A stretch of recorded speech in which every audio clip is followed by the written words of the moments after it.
Hi, നമസ്കാരം. നമ്മളിന്ന് നോക്കാൻ പോകുന്നത് നിഫ്റ്റിയുടെ നാളത്തെ വ്യൂ ആണ്. ഇന്നലെ നമ്മൾ മാർക്ക് ചെയ്തത് മാതിരി തന്നെയാണ് ഇന്ന് മാർക്കറ്റ് മൂവ് ചെയ്തത്. ഇന്നത്തെ മാർക്കറ്റിൻ്റെ ഡയറക്ഷൻ നോക്കുകയാണെങ്കിൽ മാർക്കറ്റ് ഇവിടെ ഓപ്പണായി, അതിനുശേഷം ഫ്ലാറ്റ് ഓപ്പൺ ചെയ്ത് മുകളിലത്തെ റെസിസ്റ്റൻസിൽ പോയി അവിടെ റിജക്റ്റായി താഴേക്ക് വരികയായിരുന്നു ചെയ്തത്. അവിടുന്ന് എക്സാക്ട്ലി നമ്മൾ പറഞ്ഞ് ഒരു ചെറിയ റിജക്ഷൻ എടുത്ത് ഇതിൻ്റെ 50%-ൽ വീണ്ടും റിജക്ഷൻ എടുത്ത് താഴേക്ക് വന്നാണ്. താഴേക്ക് ഇവിടം വരെ 23,900 വരെ വരുമെന്ന് പ്രതീക്ഷിച്ചു, പക്ഷെ വന്നില്ല. 24,000 ഒരു മേജർ സപ്പോർട്ട് ആയതുകൊണ്ട് 24,000-ന് മുകളിൽ ക്ലോസ് ചെയ്യാൻ ശ്രമിച്ചുകൊണ്ടിരിക്കുകയായിരുന്നു. ഇന്ന് മാർക്കറ്റ് ക്ലോസ് ചെയ്തപ്പോൾ 24,000 മുകളിലാണ് ക്ലോസ് ചെയ്തത്. പക്ഷേ ആഫ്റ്റർ മാർക്കറ്റാണ് 995-ൽ വന്നിരിക്കുന്നത്. അപ്പം 24,000 ഒരു മേജർ സപ്പോർട്ട് ആയതുകൊണ്ട് നാളെ വീണ്ടും ഇവിടുന്ന് ഒരു സെൻറ്റിമെൻറ്റ്സ് എല്ലാം നല്ലതാണെങ്കിൽ നാളെ മാർക്കറ്റ് ഇവിടുന്ന് മേലോട്ട് പോയി കഴിഞ്ഞാൽ വീണ്ടും ഇവിടുന്ന് റിജക്ഷൻ എടുത്ത് ഇതൊന്നും കൂടെ റീടെസ്റ്റ് ചെയ്തിട്ടേ മുകളിലോട്ട് പോകാനുള്ള സാധ്യത ഉള്ളൂ. മുകളിലേക്ക് പോയി കഴിഞ്ഞാൽ 24,180 ബ്രേക്ക് ചെയ്താൽ മാത്രം 24,250-ലേക്ക് പോകത്തുള്ളൂ. 24,180 ഇപ്പോൾ ഒരു മേജർ സപ്പോർട്ടായി മാറിയിരിക്കുകയാണ്. പല പ്രാവശ്യം അവിടെ വന്ന് റിജക്റ്റ് ചെയ്തിട്ടുണ്ട്. പിന്നെ 24,250-ലേക്ക് 300-ലേക്കും പോകാനുള്ള ഒരു പ്രോബിലിറ്റി ഉണ്ട്. അപ്പോൾ താഴേക്കാണ് മാർക്കറ്റ് നാളെ വരുന്നതെങ്കിൽ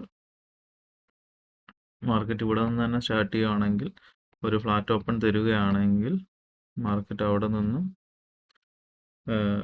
ഒരു യൂഷ്വൽ ഒരു ബുൾ ട്രാപ്പ് ക്രിയേറ്റ് ചെയ്യാനുള്ള പ്രോബിലിറ്റി ഉണ്ട്. മുകളിലേക്ക് പോയിട്ട് താഴേക്ക് വന്ന് ഇവിടെ ഒരു റിജക്ഷൻ കൊടുത്തിട്ടേ താഴേക്ക് പോകാനുള്ള പ്രോബിലിറ്റി ഉള്ളൂ.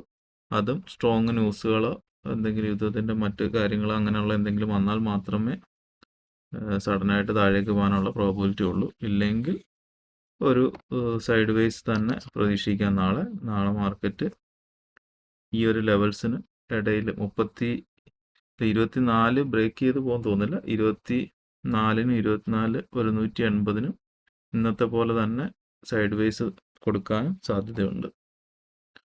ബാങ്ക് നിഫ്റ്റി നോക്കുകയാണെങ്കിൽ ബാങ്ക് നിഫ്റ്റി നമ്മൾ പ്രതീക്ഷിച്ചത് 700-750 പോയിൻ്റാണ്. ബാങ്ക് നിഫ്റ്റി ഏകദേശം 863 പോയിൻ്റ് ഗ്യാപ്പ് ഡൗൺ ഉൾപ്പെടെ മൂവ് ആയിട്ടുണ്ട്. അപ്പം ബാങ്ക് നിഫ്റ്റിയും താഴേക്ക് വരികയാണെങ്കിൽ ഈ ലെവലുകളൊക്കെ റെസ്പെക്ട് ചെയ്തിട്ടാണ് വന്നിട്ടുള്ളത്. ഇനി ഒരു മേജർ സപ്പോർട്ടുള്ള 55,000-ആണ്. നാളെ മാർക്കറ്റ് ഇവിടെ നിന്ന് സ്റ്റാർട്ട് ചെയ്യുകയാണെങ്കിൽ ഇന്ന് ക്ലോസ് ചെയ്ത് സ്റ്റാർട്ട് ചെയ്യുകയാണെങ്കിൽ മുകളിൽ 55,500-ന് റിജക്റ്റ് 550-ആണ്. 550-ന് റിജക്റ്റ് ആയ ശേഷം ഒരു സപ്പോർട്ട് എടുത്തിട്ട് മാത്രമേ മുകളിലോട്ട് പോവുകയുള്ളൂ. ഇനി വീണ്ടും മാർക്കറ്റ് താഴേക്കാണെങ്കിൽ താഴെ നിന്നിട്ട് വീണ്ടും ഒരു ബുൾ ട്രാപ്പ് ക്രിയേറ്റ് ചെയ്തിട്ടായിരിക്കാം താഴേക്ക് പോകുന്നത്. നാളെ ഒരു 600-700 പോയിന്റിന്റെ മൂവ്മെന്റ് കിട്ടാൻ സാധ്യതയുണ്ട്. കാര്യം എന്തുകൊണ്ടാണെന്ന് പറഞ്ഞു കഴിഞ്ഞാൽ നാളെ 1-2 മേജർ ബാങ്കിങ് സെക്ടറിൽ റിസൾട്ടുകൾ വരുന്നുണ്ട്. അതിലൊന്നാണ് Bajaj finance, Indian bank, federal bank, Indian overseas bank, ഇങ്ങനെ കുറച്ചധികം ബാങ്കുകൾ റിസൾട്ട് വരുന്നുണ്ട്. നാളെ ചിലപ്പോൾ ബാങ്ക് നിഫ്റ്റി ഒരു വോളറ്റൈൽ ആവാൻ സാധ്യതയുണ്ട്. പിന്നെ കൂടാതെ പുതിയ ഫ്യൂച്ചർ സ്റ്റാർട്ട് ചെയ്യുകയാണ്. ഇന്ന് എക്സ്പയറി കഴിഞ്ഞിട്ട് പുതിയ ഓപ്ഷൻസും ഫ്യൂച്ചേഴ്സും എല്ലാം നാളെയാണ് സ്റ്റാർട്ട് ചെയ്യുന്നത്. അപ്പോൾ പുതിയ അലോക്കേഷൻസ് ഒക്കെ നാളെ സംഭവിക്കാനുള്ള സാധ്യതയുണ്ട്. OI പലയിടത്തും റീഅലോക്കേറ്റ് ചെയ്യുന്നുണ്ടാവും നാളെ. പിന്നെ അദാനി പവറിൻ്റെ റിസൾട്ട് നാളെ ഉണ്ട്. വേദാന്ത ഇന്നത്തോടെ ഫ്യൂച്ചേഴ്സ് ആൻഡ് ഓപ്ഷൻസ് എല്ലാം അവസാനിപ്പിക്കുകയാണ്. മറ്റന്നാൾ 31st സ്പ്ലിറ്റ് നടക്കും. സ്പ്ലിറ്റ് നടന്ന് 5 കമ്പനികളായിട്ട് മാറുന്നു. അപ്പോൾ അതിനുശേഷം പുതിയ പ്രൈസിൽ പുതിയ കമ്പനികളുടെ പേരുകളിലായിരിക്കും അത് നമ്മുടെ പോർട്ട്ഫോളിയോയിൽ വരുന്നത്. പിന്നെ വാരി എനർജീസിൻ്റെ റിസൾട്ട് നാളെ ഉണ്ട്. അത്യാവശ്യം നല്ല സ്റ്റോക്കാണ്. നാളെ ഇത് ഒരു മൂവ്മെൻറ്റ് തരാനുള്ള സാധ്യതയുണ്ട്. പിന്നെ ഫാർമ കമ്പനികളിൽ കുറച്ചുണ്ട്. എംഫസിസ്, ഗ്രാന്യൂൾസ്, അങ്ങനെ കുറച്ച് കമ്പനികളുടെ റിസൾട്ട് നാളെ വരുന്നുണ്ട്. HEGയുടെ ഉണ്ട്. അങ്ങനെ കുറച്ച് അധികം കമ്പനികളുടെ റിസൾട്ട് നാളെ ഉണ്ട്. മേജർ ബജാജ് ഫൈനാൻസ് ആണ്. അതിനാൽ ബാങ്ക് നിഫ്റ്റിയിൽ ചെറിയൊരു മൂവ്മെൻറ്റുകൾ വരാനുള്ള പ്രോബബിലിറ്റി ഉണ്ട്. ബാങ്ക് നിഫ്റ്റി നാളെ മൂവ് ചെയ്താലും ഈ ഒരു മൂവിലായിരിക്കാം പോകാനുള്ള സാധ്യത. ഗ്ലോബൽ മാർക്കറ്റ് നോക്കുകയാണെങ്കിൽ ഗ്ലോബൽ മാർക്കറ്റിൽ ഒരു സമ്മിശ്ര പ്രതികരണമാണെന്ന് വേണമെങ്കിൽ പറയാം. എക്സ് S&P 500 ഒരു ഗ്യാപ് ഡൗൺ തന്നിട്ട് വീണ്ടും റിക്കവർ ചെയ്യാൻ ശ്രമിച്ചിട്ട് താഴേക്ക് പോവുകയാണ് കാണുന്നത്. നസ്ഡാക്കും ഗ്യാപ് ഡൗൺ ആയിരുന്നു, എന്നിട്ട് റിക്കവറി ആയിട്ടില്ല, വീണ്ടും താഴേക്ക് തന്നെയാണ് കാണിക്കുന്നത്. കറൻ്റ്ലി എന്തെങ്കിലും ന്യൂസ് ഉണ്ടോ എന്ന് നോക്കിക്കഴിഞ്ഞാൽ പ്രത്യേകിച്ച് ന്യൂസുകളൊന്നും കാണുന്നില്ല. ഡൗ ജോൺസ് ഒരു ഗ്യാപ്പ് അപ്പ് ആയിരുന്നു, അവിടുന്ന് താഴേക്ക് വന്ന് റിക്കവർ ചെയ്യാൻ ശ്രമിച്ചുകൊണ്ടിരിക്കുന്നു.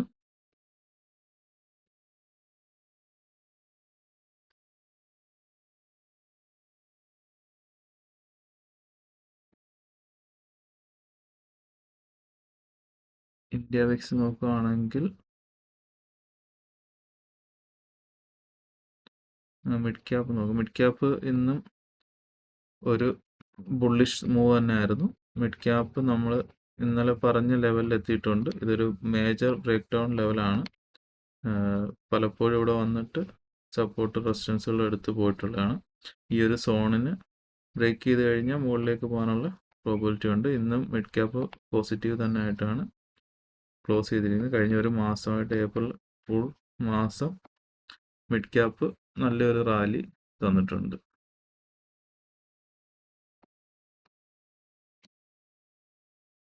ഇന്ത്യ വിക്സ് ഒന്ന് കൂൾ ഓഫ് ആയിട്ടുണ്ടായിരുന്നു. 17,200 വരെ വന്നിട്ട് വീണ്ടും തിരിച്ചു കയറി മാർക്കറ്റ് ഡൗൺ ആയപ്പോൾ. US വിക്സ് വലിയ പാനിക് സിറ്റുവേഷൻ ഒന്നും ഇല്ല, അതൊന്ന് കൂൾ ഓഫ് ആയിട്ടുണ്ട്. 19 നിന്ന് 18 വന്നിട്ടുണ്ട്. സെൻസെക്സിലും ഇന്ന് നമ്മൾ കണ്ട സെയിം നിഫ്റ്റിയുടെ ഒരു എഫക്റ്റ് ആണ്. ഫ്ലാറ്റ് ഓപ്പൺ ചെയ്ത് മുകളിലേക്ക് പോയിട്ട് ഒരു ബുൾ ട്രാപ്പ് വന്ന് താഴേക്ക് വരികയാണ് ചെയ്തിരിക്കുന്നത്.